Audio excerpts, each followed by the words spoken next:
Good evening and welcome to the World News. Today, dramatic developments across the Americas, Europe and Asia, from the stunning capture of Venezuela's Nicolás Maduro to global reactions, regional tensions and solemn tributes. Let's get started with the Americas. Footage shows Venezuelan leader Nicolás Maduro arriving in New York under heavy U.S. security after a dramatic operation in Caracas led to his capture.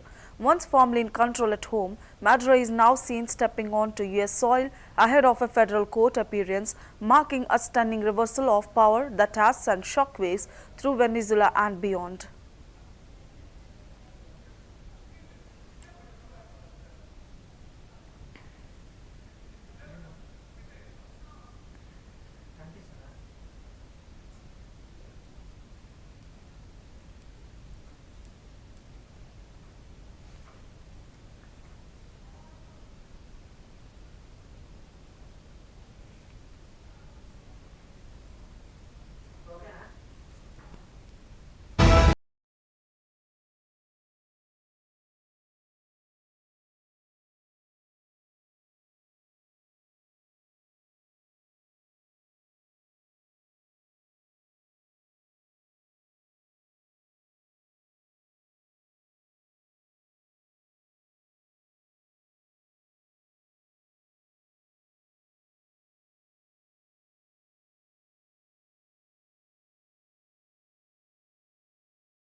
Venezuela's interim president Delcy Rodriguez called for the return of the President Maduro and his wife in a live address to the nation, denouncing the United States operation.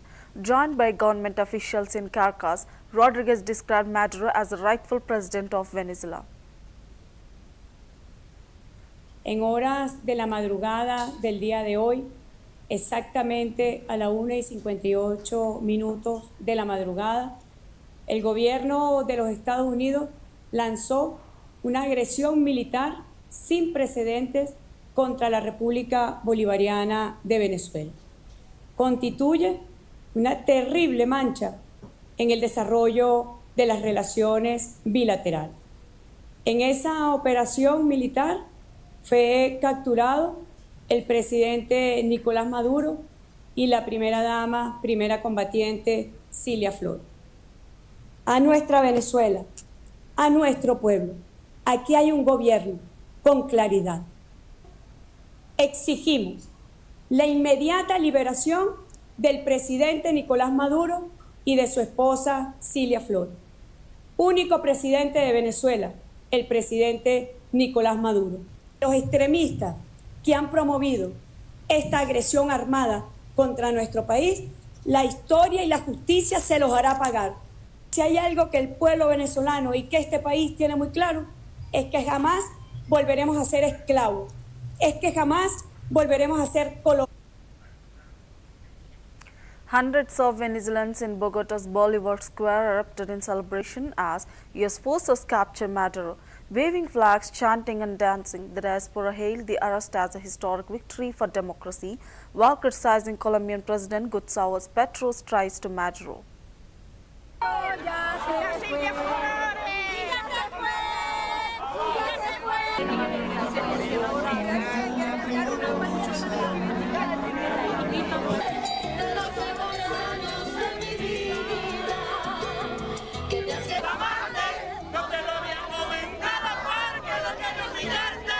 Lloran, pero no hacen nada. Y no hacen nada porque no son hombres.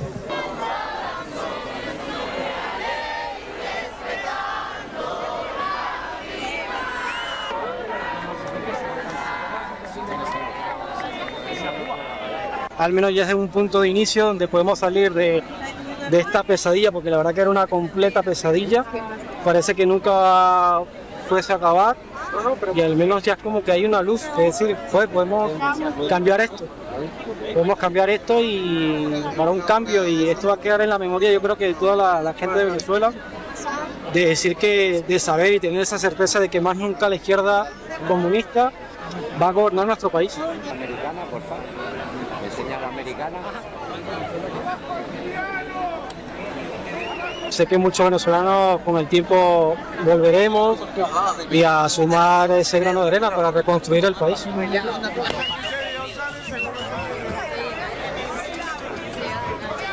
Y estamos agradecidos, ¿verdad?, con Estados Unidos, sobre todo con Donald Trump, porque fue el único presidente que de forma contundente dijo: voy a hacer esto, y lo hizo. Y no está con medias tintas, que moviéndose en aguas diferentes, que si izquierda o derecha, no, iba a lo que iba, tenía sus objetivos claros, y fue muy contundente con la dictadura de Nicolás Maduro. ¡Coño de tu madre!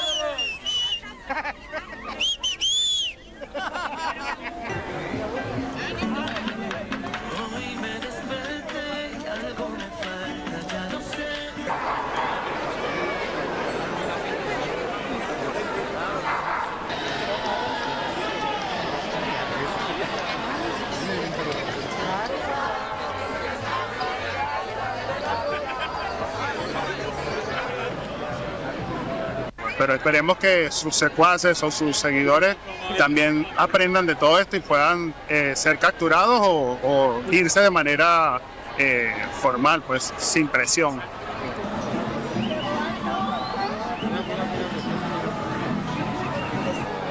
Muchos venezolanos que están radicados en Estados Unidos y quieren regresar a su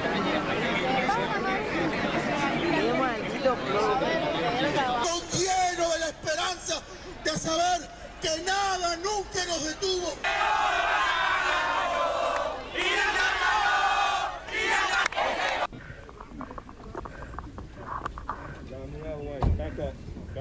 Back up.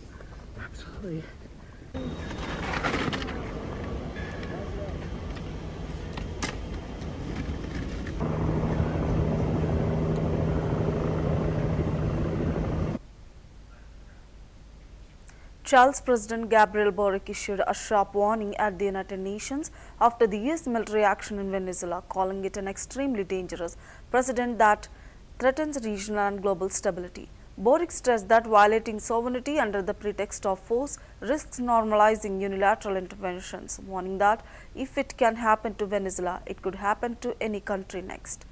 Child urged the UN to act immediately to prevent escalation, protect civilians and restore a political and peaceful framework in line with international law, even as Santiago confirmed diplomatic outreach with regional and global leaders following the U.S. move. Continuar operaciones militares hasta imponer, administrar el país y eventualmente, como señaló su presidente, continuar operaciones militares hasta imponer una transición política. Esto sienta un precedente extremadamente peligroso para la estabilidad regional y global. Chile reafirma que el respeto a la soberanía y la integridad territorial de los estados constituye una línea roja que no debe ser cruzada bajo ninguna circunstancia y que constituye además un pilar esencial del derecho internacional. La soberanía no es una formalidad. Es la garantía esencial que protege a los países de las voluntades externas, de la arbitrariedad y de la ley del más fuerte. Hoy es Venezuela, mañana podría ser cualquier otro. Asimismo, la amenaza de control externo unilateral de sus recursos naturales o recursos estratégicos constituye una grave violación al principio de integridad territorial y pone en riesgo la seguridad, la soberanía y la estabilidad de todos los estados de la región. Si pueden hacerlo allá, ¿por qué no podrían hacerlo en el futuro en otra parte? Este hecho se inscribe en un contexto geopolítico alarmante en el que la fuerza comienza a reemplazar crecientemente las reglas como mecanismo para resolver los conflictos internacionales. Normalizar esta lógica erosiona el sistema multilateral, debilita la democracia a escala global y expone a todos los países, especialmente a los de menos poder relativo, a decisiones unilaterales impuestas por la fuerza militar. La democracia no se construye desde la fuerza ni desde la imposición. Chile hace un llamado urgente a las Naciones Unidas para que asuma un rol activo e inmediato, utilizando todos los mecanismos disponibles para evitar una escalada militar, proteger, por cierto, a la población civil y restablecer un marco de solución política y pacífica conforme a la Carta de Naciones Unidas. Para ello, la solución pacífica de las controversias y la plena vigencia del derecho internacional. Los dejo con nuestros ministros para poder contestar las preguntas que se han formulado. Muchísimas gracias. Efectivamente, el presidente ha estado en contacto con mandatarios de otros países, concretamente ha tenido varias conversaciones con el presidente Petro de Colombia, país vecino de Venezuela. También recibió la llamada del presidente del gobierno español, Pedro Sánchez.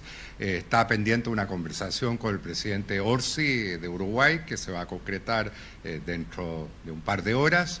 Y aparte de eso, también hemos estado en contacto con, digamos, los asesores de Brasil y de México para concretar conversaciones a nivel presidencial probablemente en el día de mañana. Chile siempre ha abogado por una transición pacífica en Venezuela. La posición nuestra respecto del régimen de Maduro es bien conocida.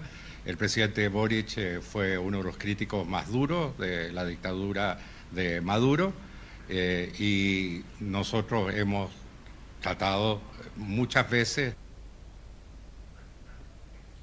Following Maduro's arrest, President Donald Trump declared that the United States would now run Venezuela, signaling an unprecedented direct intervention that has sent shockwaves across Latin America.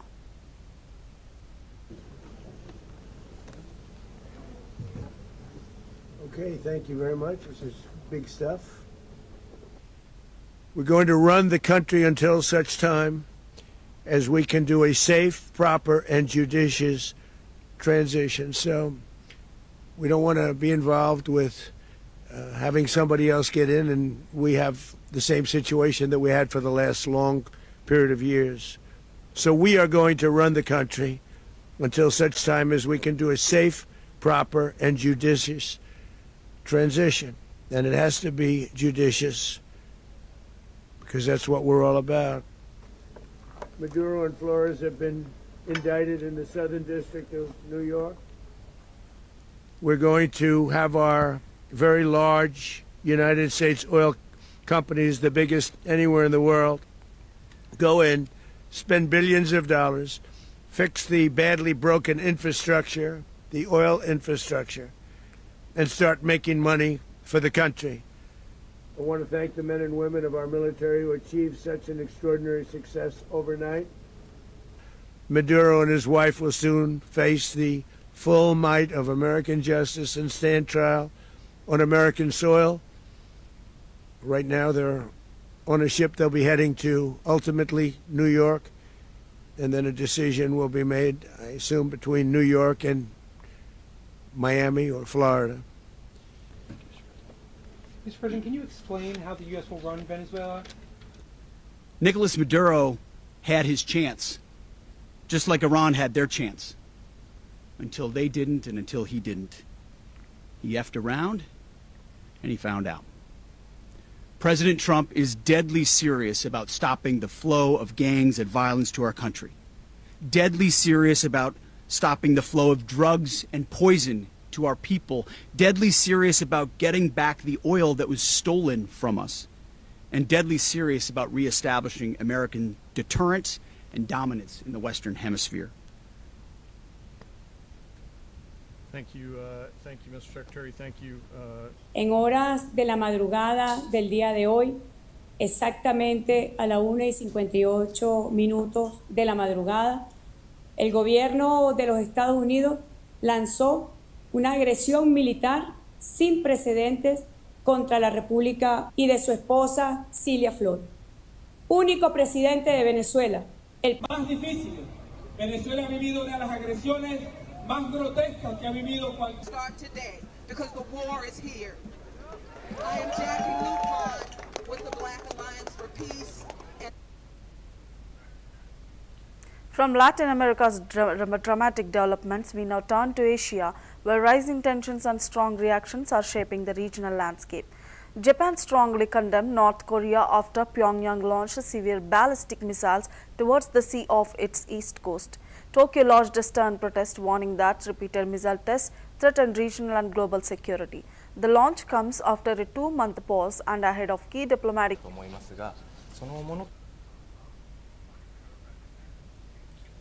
Iran dismissed a warning from President Trump that Washington would intervene if protesters were harmed. Officials reiterated that nations should determine their own political future, also commenting on the US operation in Venezuela. Wahid Ahmadi, a member of Iran's Parliamentary National Security and Foreign Policy Committee, said Iran is prepared to defend itself against any threat and claimed the United States is unlikely to act due to what he described as a fragile domestic situation. He made similar remarks about Israel's internal stability. Ahmadi also commented on the US operation in Venezuela that led to detention of President Nicolas Maduro and his wife, reiterating Iran's stance that nations should determine their own political future. Trump's warning was issued via social media earlier this week, while Iran's supreme leader later dismissed the remarks as misleading. جمهوری اسلامی ایران با قدرت تمام پاسخ خواهد. من فکر می‌کنم خود آمریکایی‌ها خوب می‌دونند و دیگر کشورهایی که به نوعی شاید در منطقه بیمیل نیستند پشت پرده جمهوری اسلامی ایران به نوعی آسیب ببینه. اولا جمهوری اسلامی ایران آمادگی برای هر نوع دفاعی داره و اگر چنانچه کسی بخواد در واقع خطای محاسباتی داشته باشه، جمهوری اسلامی ایران با قدرت تمام پاسخ خواهد داد. بنابراین از این نظر و از این دیدگاه به اعتقاد من ما هیچ گونه دلواپسی نداریم. شما اگر چنانچه وضعیت داخلی آمریکا را ببینید، یک وضعیت بسیار شکننده‌ای داره. وضعیت داخلی رژیم صهیونیستی یک وضعیت بسیار شکننده‌ای هست. بنابراین من فکر نمی‌کنم اونها این ریسک را در واقع بهش متوسل بشن و این ریسک رو عمل کنن. چرا؟ چون میدونن که نابودی خودشون و رسواییشون را مفتضحانه تر از گذشته تجربه خواهند کرد. جمهوری اسلامی ایران همیشه یک سیاست خارجی ثابت و مشخصی داشته و اون سیاست خارجی این هستش که اجازه دخالت هیچ کشوری را در هیچ کشور نمیده و در واقع جزء اصول مسلم جمهوری اسلامی ایران هست که مخالف حضور و مخالف دخالت دیگر کشورها در کشور دیگر هستش. این سیاست ابدی و اصلی جمهوری اسلامی ایران است. جمهوری اسلامی ایران یک سیاست ثابتی داشته و بر این باور هستش که ملت هر کشوری خودش میتواند و باید نسبت به سرنوشت خودش تصمیم گیری کنه. بنابراین بستگی داره که در آینده هم ملت ونزوئلا ببینیم چه مسیری را دنبال خواهند کرد و جمهوری اسلامی ایران هم بر اساس منافع و مصالح خودش و روابط بین الملل بین کشورها بر همون اساس اقدام خواهد کرد. غزه محدود و کوچیک 2 سال اینها باش مبارزه کردند، به هیچ کدام از اهدافشون در غزه نتونستند برسند. عرض کنم خدمت شما در لبنان اینها در ظاهر برخی از فرماندهان را به شهادت رسوندند. Ukrainian President Vladimir Zelensky joked that the United States should now consider targeting other dictators worldwide, remarks that drew global attention amid rising tensions. After the US captured Venezuelan leader Nicolas Maduro, Ukrainian President Vladimir Zelensky joked that the United States should now consider going after other dictators around the world. Speaking with reporters, Zelensky mockingly asked, "About Venezuela, what can I say if it is possible to do so with dictators? That's it, the United States of America knows what to do next." His remarks come amid rising tensions and global attention on US operations targeting authoritarian leaders. Упродовж цих зустрічей будуть зустрічі з командою президента Трампа, також ці зустрічі будуть в Парижі, вони будуть добу, а може 2 доби, подивимось, як піде справа. І після цього, я думаю, що ми будемо готуватись до зустрічі в Сполучених Штатах Америки на рівні лідерів в широкому колі. Ми хотіли б, щоб все це сталося впродовж січня, до кінця січня. Сьогодні, коли ми говоримо щодо плану, який був 28 пунктів, ми ділилися детально з президентом Трампом нашими думками на останній зустрічі в Мар-а-Лаго. Його команда вважає, що Путін готовий до компромісів. І слідством цього є зміни пунктів з 28 до 20. Я тут не повністю погоджуюсь. Так, може і в діалозі, тут президенту Трампу краще знати, в діалозі з президентом Трампом Путін говорив про якісь компроміси, а щодо 28 і 20, тут багато роботи зробила саме наша сторона. Так, і ми робили все можливе, щоб змінити абсолютно речі, які не піддаються або логіці, або реальності, або точно ми не можемо йти на компроміси в деяких речах. Тому ми там, де є. Що стосується європейських військ, ще раз повторюю, щодо питання коаліції охочих, ще не зафіксовано остаточний документ з усіма деталями. А це важливі деталі, про які ви кажете, присутність. Безумовно, для нас важлива присутність. І знов-таки, безумовно, не всі готові на це. І є ще такий парламентський вимір всього цього. Тому що навіть якщо держава, лідер або група готова до тих чи інших рішень, допомогти Україні, навіть військові готові бути присутніми, треба згідно Конституції.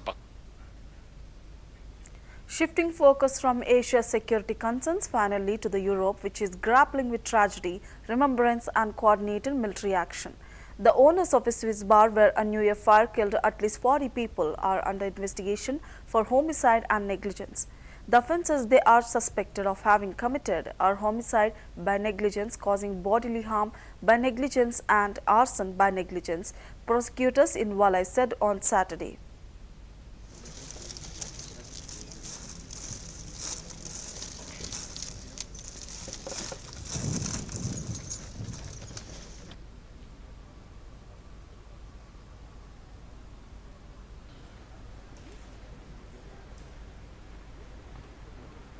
Je vous confirme que hier en fin de journée et en toute fin de journée, il y a une instruction pénale qui a été ouverte à l'encontre des 2 gérants. Cette instruction pénale va permettre, en collaboration également avec toutes les parties qui sont concernées, de mettre en avant et d'explorer toutes les pistes. Je l'ai déjà dit à réitérées reprises, il n'y a aucune piste qui est laissée à l'abandon. Toutes les pistes sont explorées.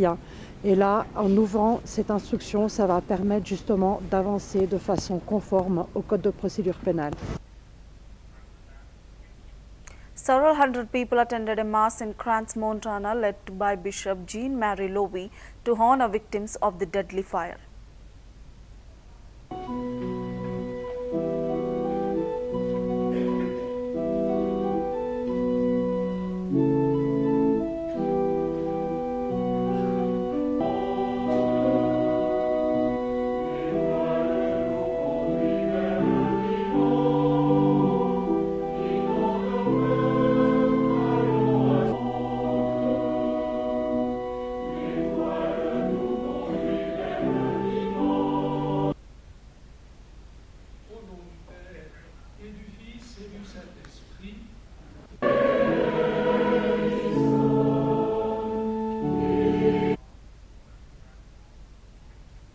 UK Royal Air Force Typhoon jets joined France in striking an underground ISIS facility in Syria believed to store weapons.